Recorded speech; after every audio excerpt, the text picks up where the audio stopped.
Hello and welcome to Talking Points. I'm Dave Kelly, Director of Advanced Media Production at Cal State Long Beach. Today we're going to talk about consumer behavior and how marketing companies analyze it and also try to manipulate it. My guest today is Dr. Christine Kang. Dr. Kang is an Assistant Professor of Marketing in the College of Business Administration. Welcome, Christine, and thank you for joining us on Talking Points. Sure, I'm happy to be here. Well, as we talk about consumer behavior, we should start by acknowledging that all consumers have to buy things. We have what are called necessities: food, shelter, housing, clothes. Also, transportation is a big necessity. So at some point, we either buy a car or we have to buy a bus pass or something for public transportation. We also today can acknowledge that we have communications devices that have become almost an essential part of our daily lives, like smartphones, so we buy those periodically. So with all of those necessities, it seems like contemporary society would be a marketer's dream. We have all these consumers, they have to buy products, they're necessities. So what are the components of developing what's called brand loyalty? So before we talk about brand loyalty, I think it's important to identify that there are some problems that consumers face in everyday lives. So by problem, I mean that it could be a need that you need to fulfill, or it could be an opportunity that you can bring up the quality of your life towards, so that you might want a product that you don't necessarily need, but at some point that you want to have. So as marketers, I think it's important to help the consumers actually recognize those problems. Either it's a need or an opportunity. And if you position your product or services as the solution to solve the problem, then I think you can start building up a relationship between you and the consumer as a brand. And I think that's the starting point for brand loyalty. So consumers recognize that, oh, I have this problem, I have this need or an opportunity, but maybe if I choose this brand, then I'll be able to solve the problem that I'm facing, right? So, okay, yeah. And so when we're talking about necessities, we're talking about everything from soap and detergent, which is a low priority for most consumers. It's not very exciting. You have to have it, but it's not an exciting purchase. Buying a car is a lot more exciting, and marketers have a lot more to work with there. Right. So if we're talking about those lesser products, things that we need on a daily basis, how do we distinguish one product from another from a marketing standpoint? So for those products that doesn't require much of an involvement, like for the cars, you're investing a lot of money and you're driving it every day. So you might feel like it's really an essential part of your life. But as you said, laundry detergent, soap, those don't really require much of involvement. So for those low involvement products, I think marketers' creativity in how to expose themselves to the consumers would matter. So for instance, what do you do at the point of purchase? How do you display your product? So in order to capture those consumers' attention, they might have fancier packaging that's simpler to understand, or you might have your products placed on the shelf that's at the eye level of the consumer, so that they might recognize your brand more than the products that are lower in the shelf spaces. And people pay for that premium shelf space, yes, don't they? Yes, exactly. Yeah, that's why some marketers are paying extra money to actually secure those spots that are more attention grabbing for the consumers. And also, even for those low involvement products, you can try to connect with the consumers by sort of telling them a story. Okay, when you buy a soap, who do you get reminded of? Maybe your mom. And if those emotional attachments can be created through your advertisements or your marketing actions, then consumers would view your brand as a little bit different from other competitor brands. So even with the lesser products, we're trying to develop an emotional bond with the product and with the memory that we have. Right, that's what Dove was pretty successful at doing. They created this Real Beauty campaign, so that even they're just a soap company, they wanted to address this important concept of beauty to modern consumers, especially women, so that consumers who used to have a very crooked image of beauty would be helped to, regain their self-esteem and, view themselves as a more beautiful person that they used to think of themselves as. Well, let's move up to the luxury items, things that people don't need. We've been talking about necessities up till now, but now let's talk about luxury items. For example, I talked to a man a few years ago about a product that he was selling, and it was fancy chrome wheels for cars. And he was very frank, and he told me nobody needs to buy wheels. When the car comes off the production line at the factory, it already has wheels on it. So to buy luxury wheels or mag or chrome or alloy wheels, you have to obviously create a desire for that. And you have to create an image that people want to be part of. What about that? How do marketers try to address people's motivations? We talked a little bit about the example of the soap, maybe connecting the scent, maybe connects to the laundry that your mother used to do or that kind of thing. But what about a purely luxury item? How do they do that? So when we think about why consumers would be motivated to even consider and pay more for those luxury items would be because those luxury items are pretty symbolic in essence. So you can signal your status or your wealth or affordability by buying some of those luxury items. So a lot of times consumers engage in those conspicuous consumption, meaning that you want to show off your wealth or your certain level of status that you've achieved, in the past year or in your lifetime. Those luxury items have some signal value to it. And at times, some consumers are motivated to even purchase those luxury items and go out of their way in order to restore their own self-esteem. Let's say you got fired from a company without knowing why, then you might engage in an unnecessarily, extensive or extravagant consumption, because that helps you to restore. Oh yeah, even if I got fired from that company, I still have wealth, or I still have this ability to pay for this luxurious item. So yeah. So from a psychological standpoint, these luxury items help us to quote unquote strut our stuff a little bit. Yes. In terms of our status and our view of ourselves, what we want the public to see about us. Let's talk about some products that maybe aren't essential items, but marketers are doing their best to try to convince us that they are necessities. Such things as maybe diet pills or vitamin pills or various kinds of over-the-counter pharmaceutical products that you can live without. But marketers are trying to make us believe, well, you're better off if you have these products or you take these products. What kinds of psychological dimensions are they working with there? So I think those products, in order to convince consumers that they actually need to buy them, I think consumers' values should be addressed.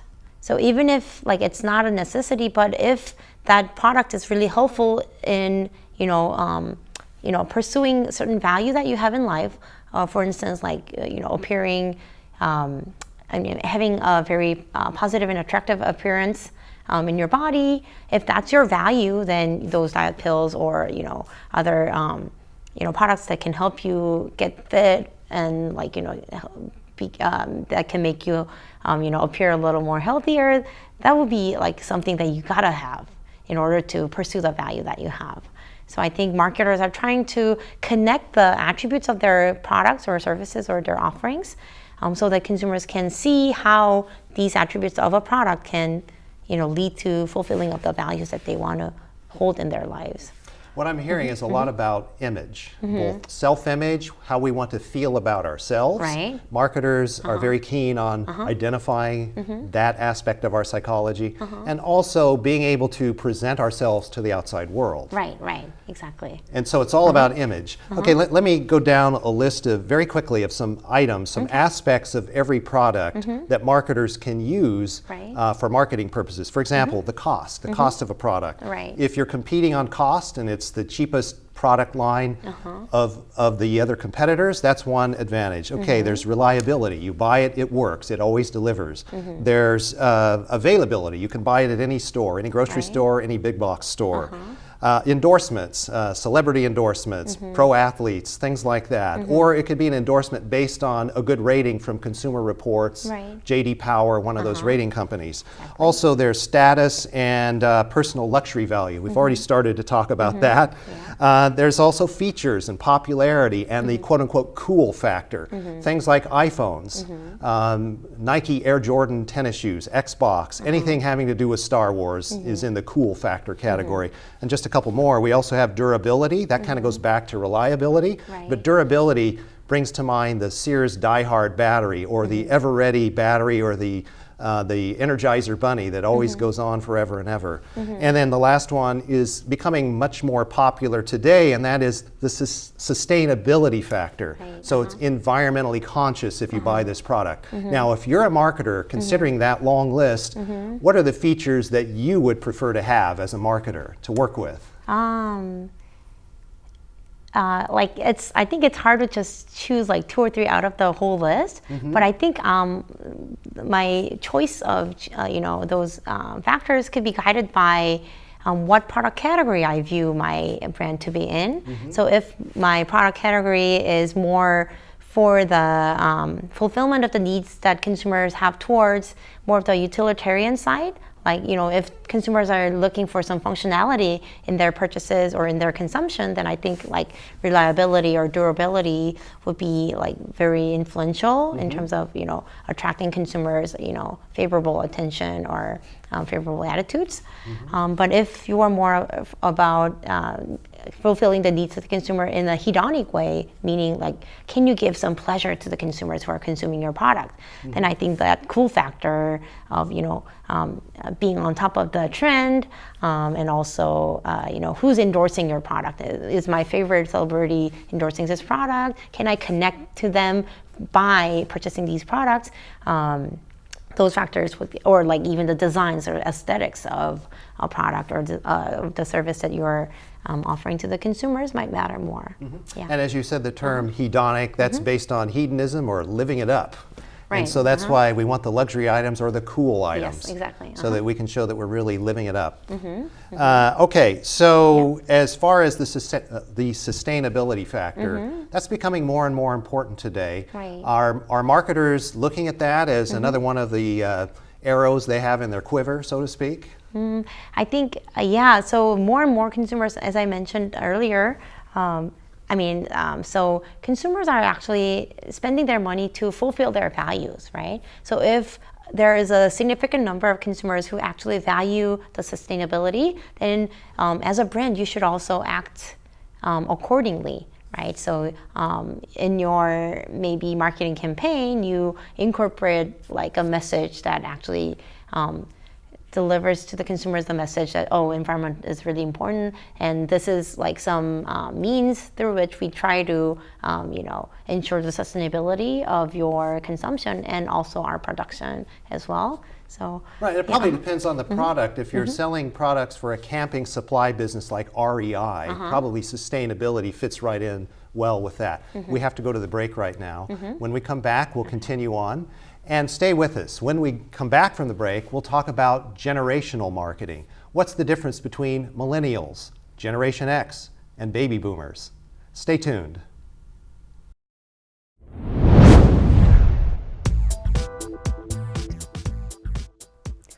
Should your company buy or sell? Expand or not? Relocate? Or simply stay the same? If you'd like to examine past and present predictions, integrating finances and people, and make future predictions based on all that information, a career in economics is for you. You can become a part of this exciting field with a degree from Cal State Long Beach.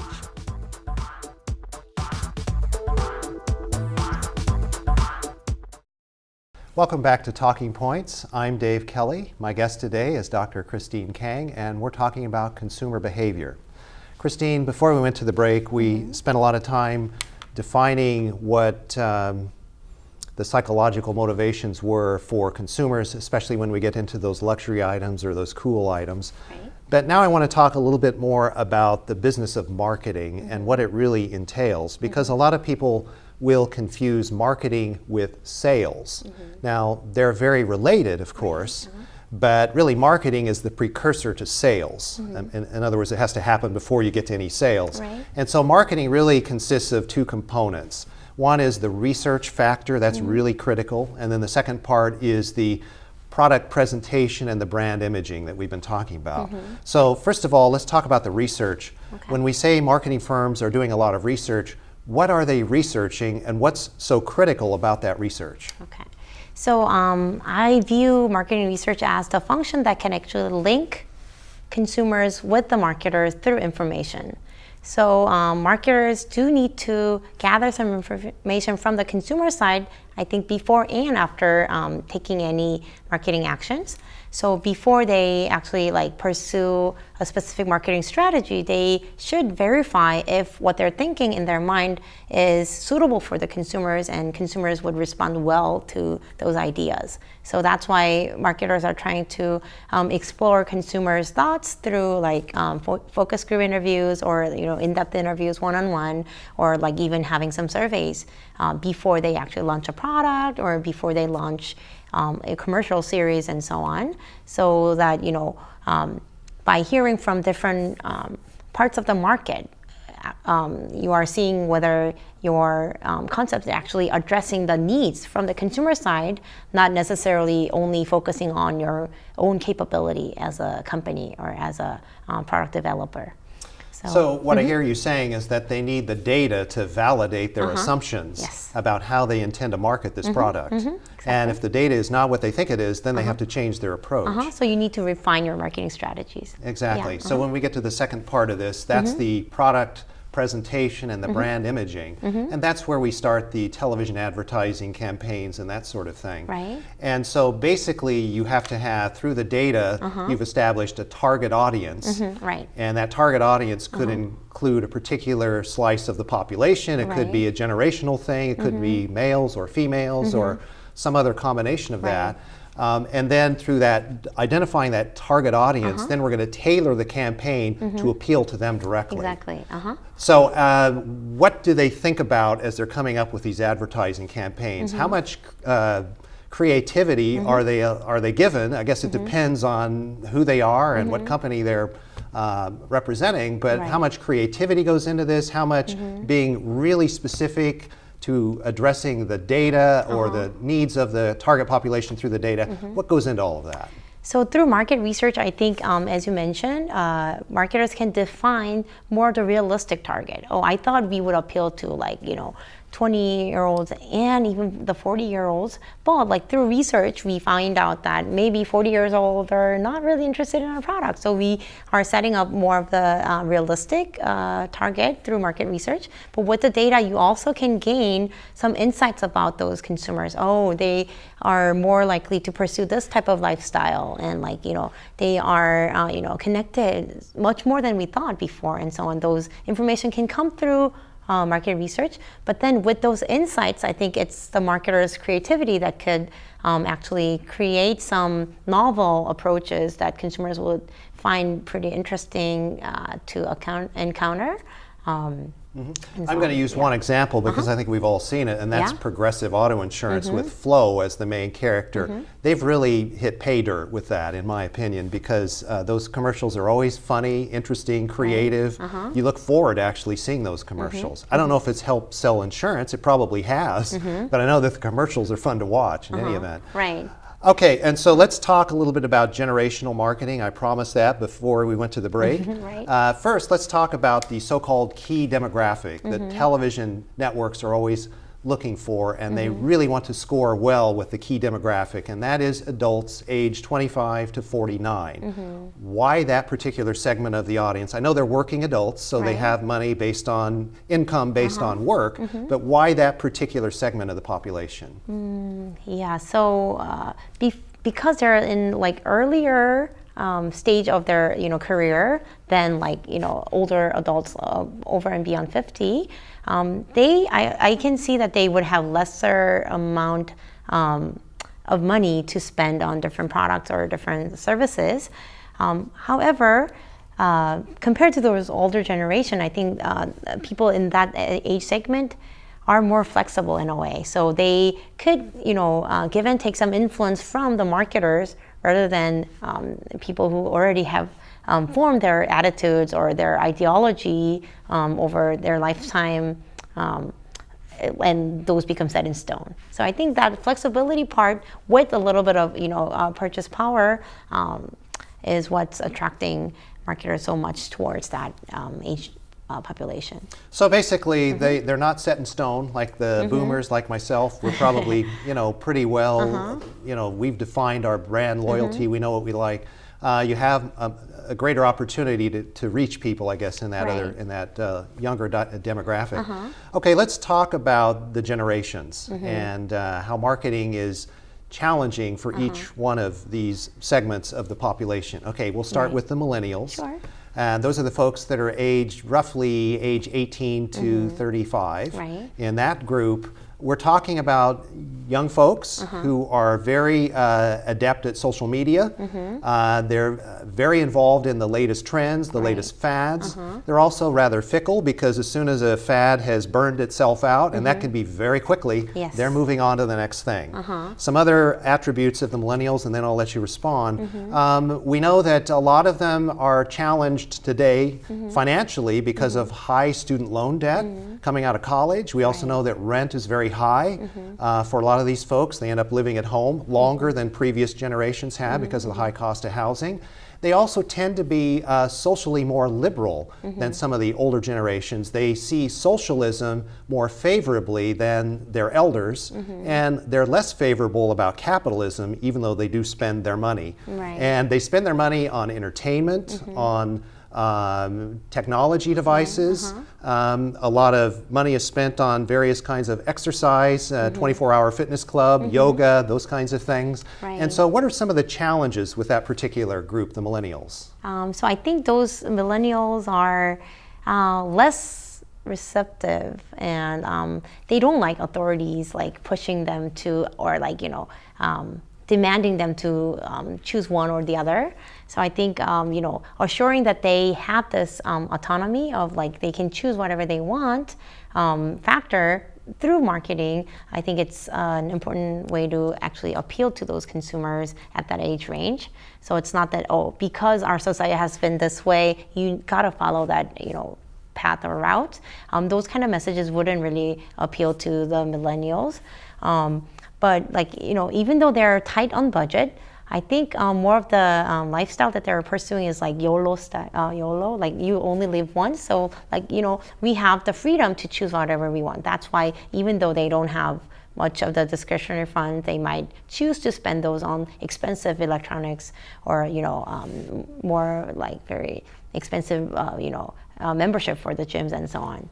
So yes, you can do whatever you want, but also be conscious because you are the future of this society. Those type of messages that can assure them some freedom, but at the same time educating in a way. I think that's how you should address the needs of the millennials and approach them. Okay, well, let's move to the next generation, the ones that are older than the millennials. Now we're talking about Generation X. Generation X, those folks are about roughly age 36 to about 53. Right. That generation grew up at a time when there was great social upheaval in the country. Women started entering the workforce. As a result, many of the Generation X folks, probably most of them, spent some time in daycare. For the first time we had massive daycare in our society since World War II. Right. And also the divorce rate went way up because of part of these social changes that were occurring. The United States had some economic difficulties during the developing years for these young folks at that time. And so as a result, they became more cynical than maybe previous generations. And they also became more self-reliant. And they've also been convinced that Social Security is not going to be there to take care of them.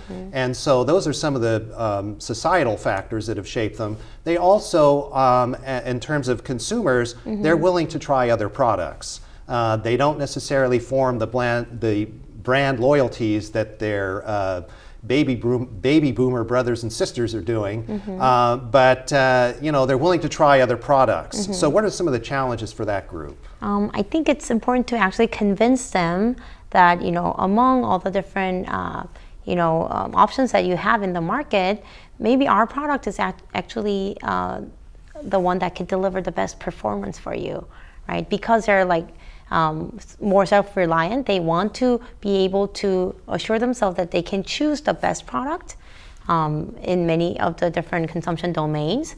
So like emphasizing the functionality or like more of the functional benefits to those consumers can probably build some favorable attitudes from that generation. Okay, we're starting to run low on time, so we'll go through the baby boomers too. Okay, so the boomers roughly age 54 to 72 in that ballpark. They grew up when America was prosperous, the 1960s, Right. Even the late 50s, up to the 70s and so on. That group has been very into materialism and consumerism, at least Right. in the last 20 years or so. Right. They're also getting older. They're easing into retirement, many of them. They have a lot of money built up from stock market investments and so on. So they're willing to spend. And the younger generations might be saying, well, they're not living sustainable lives because they live in big houses, they drive big cars, they use a lot of fossil fuels. But they're going to start to taper off soon because as they age, they're going to want to downsize. That's going to leave a gap or a void in the economy, and who's going to pick up that gap? So what are some challenges with the baby boomers? So yeah, I think still like 70% of the consumer spendings are from the baby boomers because they are used to living those extravagant lifestyle. But at the same time, I think as they grow older, the seniors might have this greater value placed on the altruism and how you can give back to the society. So even if they downsize some of their spendings for their own selves, they might be willing to spend some of their wealth on the next generation. So I think helping those consumers to find some connections to the following generation could help marketers fill that void that could be possible. So we're talking about a generational transfer of wealth, which is inevitable for all generations, I guess, Right. ultimately. Christine, we've run out of time, unfortunately, but I want to thank you for being here today. All right, sure, my pleasure. And thank you for joining us for this edition of Talking Points. Join us again soon for the next episode. Until then, I'm Dave Kelly. Have a nice day.